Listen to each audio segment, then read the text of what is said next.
വിദ്യാധിരാജ ചട്ടമ്പി സ്വാമികളുടെ 101ാമത് സമാധി വാർഷിക ആഘോഷവും വിദ്യാധിരാജപുരം തീർത്ഥാടനവും ഈ മാസം 22 മുതൽ 29 വരെ നടക്കും.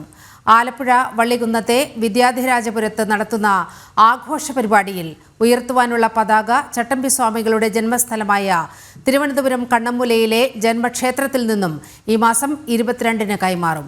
നവോത്ഥാന നായകന്മാർ നേടിത്തന്ന സമത്വവും സാഹോദര്യവും സമാധാനവും വീണ്ടെടുക്കലും പ്രചാരവുമാണ് ഘോഷയാത്രയിലൂടെ ലക്ഷ്യമിടുന്നത്.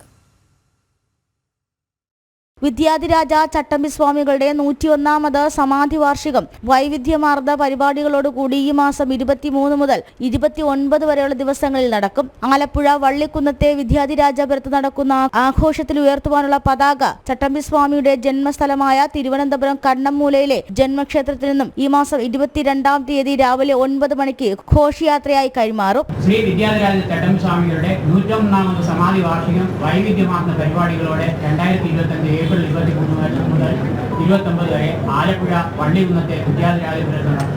കേരളീയ നവോത്ഥാനത്തിന് നേതൃത്വം നൽകിയ മഹത് വ്യക്തികളുമായി ബന്ധപ്പെട്ട പവിത്ര സ്ഥലങ്ങളിൽ പര്യടനം നടത്തി പത്മന സമാധി ക്ഷേത്രത്തിൽ നിന്നും ജ്യോതി സ്വീകരിക്കും. 1.5 ദശകത്തോളം സ്വാമിയുടെയും ശിഷ്യന്മാരുടെയും കാൽപ്പാടുകൾ പതിഞ്ഞ ചട്ടമ്പി സ്വാമികളുടെ ശാന്തഗംഭീരമായ 40 അടി പൊക്കമുള്ള പ്രതിഷ്ഠയും ധ്യാന മണ്ഡപവും സ്ഥിതി ചെയ്യുന്ന വിദ്യാധിരാജപുരത്ത് 23-ന് വൈകുന്നേരം ഘോഷയാത്ര സമാപിക്കുന്നതോടെ ഒരാഴ്ച നീണ്ടു നിൽക്കുന്ന സമാധി ആഘോഷങ്ങളുടെ പരിപാടികൾ ആരംഭിക്കും. നവോത്ഥാന നായകന്മാർ നേടിത്തന്ന സമത്വവും സാഹോദര്യവും സമാധാനവും തകർത്തെറിയപ്പെട്ടുകൊണ്ടിരിക്കുന്ന സമകാലിക സമൂഹത്തിൽ കേരളത്തെ ആധുനികവൽക്കരിച്ച പുരോഗമന ആശയങ്ങളെ വീണ്ടെടുക്കലും പ്രചാരവുമാണ് വിദ്യാധിരാജപുരം ഘോഷയാത്രയിലൂടെ ലക്ഷ്യമിടുന്നത്.